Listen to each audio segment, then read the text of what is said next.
The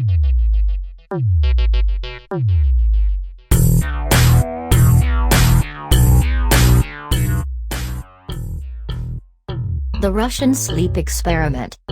Russian researchers in the late 1940s kept 5 people awake for 15 days using an experimental gas-based stimulant. They were kept in a sealed environment to carefully monitor their oxygen intake so the gas didn't kill them, since it was toxic in high concentrations.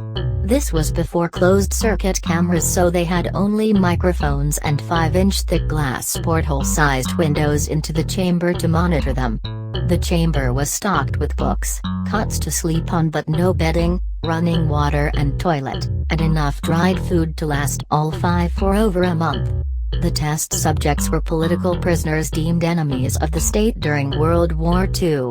Everything was fine for the first 5 days. The subjects hardly complained, having been promised, falsely, that they would be freed if they submitted to the test and did not sleep for 30 days.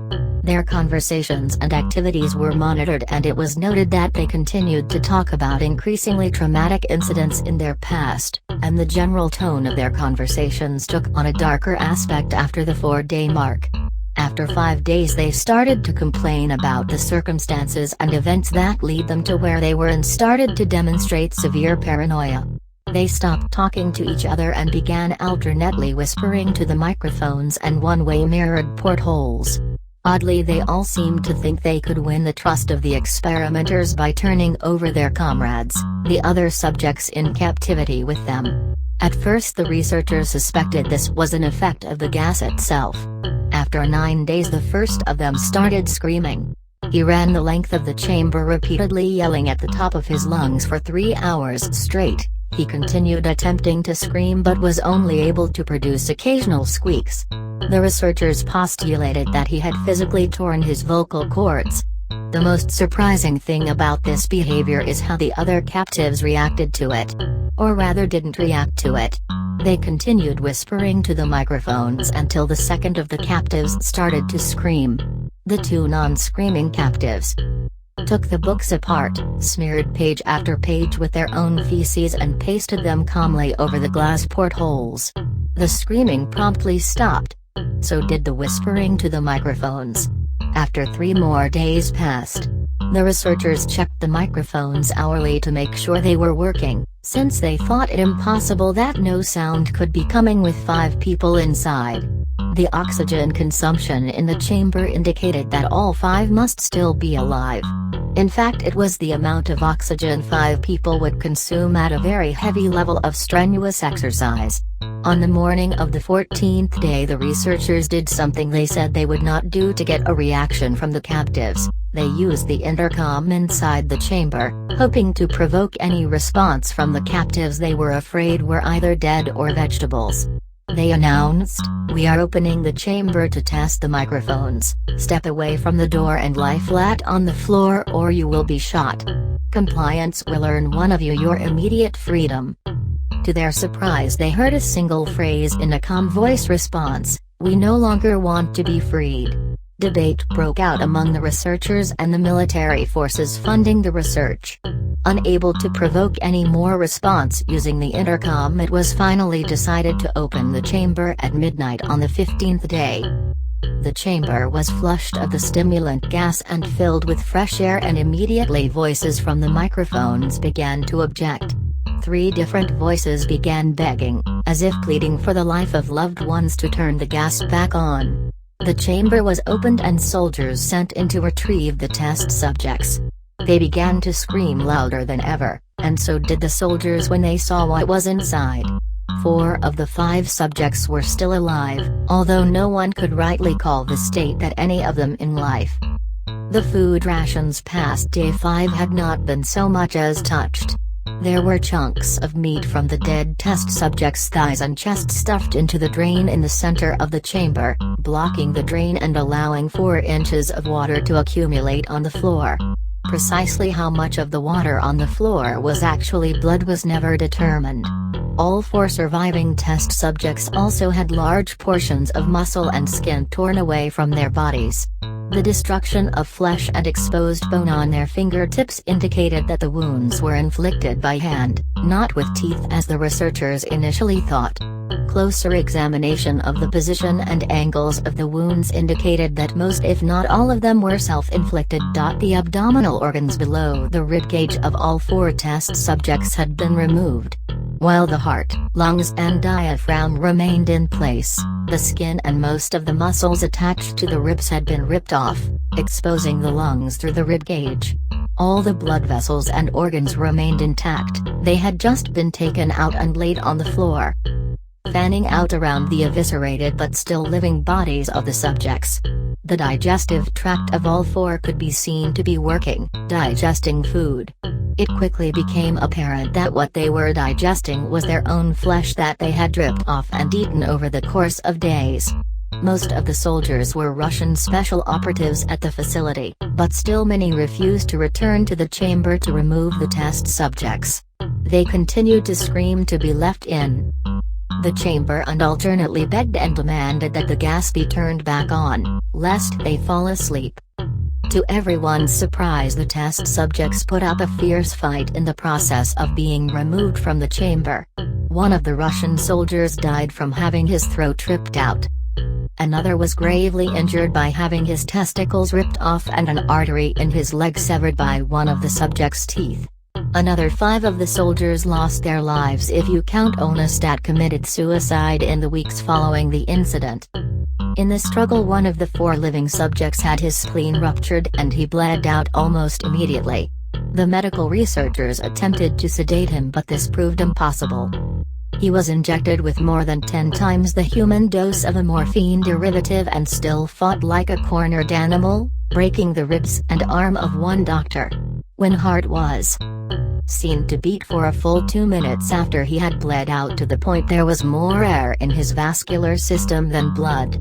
Even after it stopped, he continued to scream and flail for another 3 minutes, struggling to attack anyone in reach and just repeating the word more over and over, weaker and weaker, until he finally fell silent. The surviving 3 test subjects were heavily restrained and moved to a medical facility, the 2 with intact vocal cords continuously begging for the gas, demanding to be kept awake.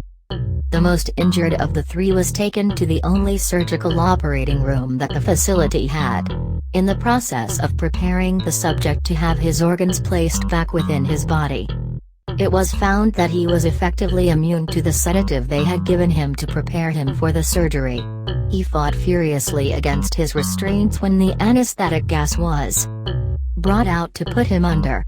He managed to tear most of the way through a 4-inch wide leather strap on one wrist, even through the weight of a 200-pound soldier holding that wrist as well. It took only a little more anesthetic than normal to put him under, and the instant his eyelids fluttered and closed, his heart stopped. In the autopsy of the test subject that died on the operating table, it was found that his blood had triple the normal level of oxygen. His muscles that were still attached to his skeleton were badly torn and he had broken 9 bones in his struggle to not be subdued. Most of them were from the force his own muscles had exerted on them. The second survivor had been the first of the group of 5 to start screaming. His vocal cords destroyed, he was unable to beg or object to surgery, and he only reacted by shaking his head violently in disapproval when the anesthetic gas was brought near him. He shook his head yes when someone suggested, reluctantly, they try the surgery without anesthetic, and did not react for the entire 6-hour procedure of replacing his abdominal organs and attempting to cover them with what remained of his skin. The surgeon presiding stated repeatedly that it should be medically possible for the patient to still be alive. One terrified nurse assisting the surgery stated that she had seen the patient's mouth curl into a smile several times whenever his eyes met hers.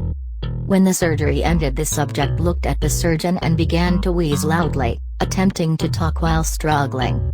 Assuming this must be something of drastic importance, the surgeon had a pen and pad fetched so the patient could write his message. It was simple. Keep cutting.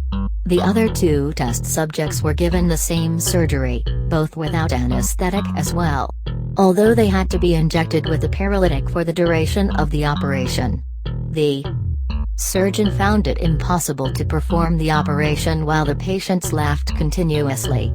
Once paralyzed, the subjects could only follow the attending researchers with their eyes. The paralytic cleared their system in an abnormally short period of time, and they were soon trying to escape their bonds. The moment they could speak, they were again asking for the stimulant gas. The researchers tried asking why they had injured themselves, why they had ripped out their own guts, and why they wanted to be given the gas again. Only one response was given: "I must remain awake." All three subjects' restraints were reinforced and they were placed back into the chamber awaiting determination as to what should be done with them. The researchers, facing the wrath of their military benefactors for having failed the stated goals of their project, considered euthanizing the surviving subjects. The commanding officer, an ex-GB, instead saw potential and wanted to see what would happen if they were put back on the gas. The researchers strongly objected, but were overruled. In preparation for being sealed in the chamber again, the subjects were connected to an EEG monitor and had their restraints padded for long-term confinement. To everyone's surprise, all three stopped struggling the moment it was let slip that they were going back on the gas. It was obvious that at this point all three were putting up a great struggle to stay awake.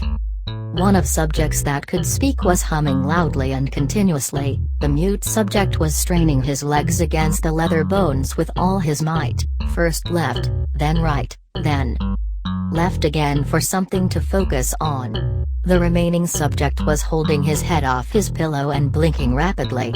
Having been the first to be wired for EEG, most of the researchers were monitoring his brain waves in surprise. They were normal most of the time, but sometimes flatlined inexplicably. It looked as if he were repeatedly suffering brain death, before returning to normal. As they focused on paper scrolling out of the brainwave monitor, only one nurse saw his eyes slip shut at the same moment his head hit the pillow.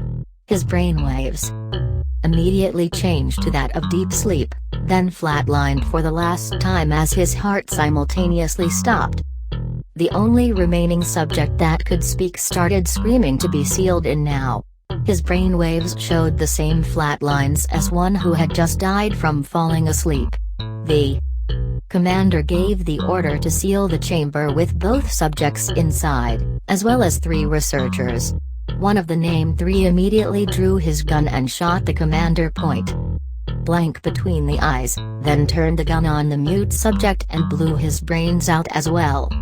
He pointed his gun at the remaining subject, still restrained to a bed, as the remaining members of the medical and research team fled the room. "I won't be locked in here with these things.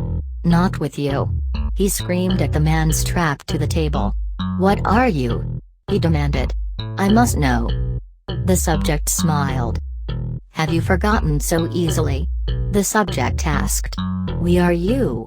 We are the madness that lurks within you all, begging to be free at every moment in your deepest animal mind. We are what you hide from in your beds every night. We are what you sedate into silence and paralysis when you go to the nocturnal haven where we cannot tread." The researcher paused, then aimed at the subject's heart and fired. The EEG flatlined as the subject weakly choked out, "So nearly free." Original author unknown. Reference: creepypasta.wikia.com web link.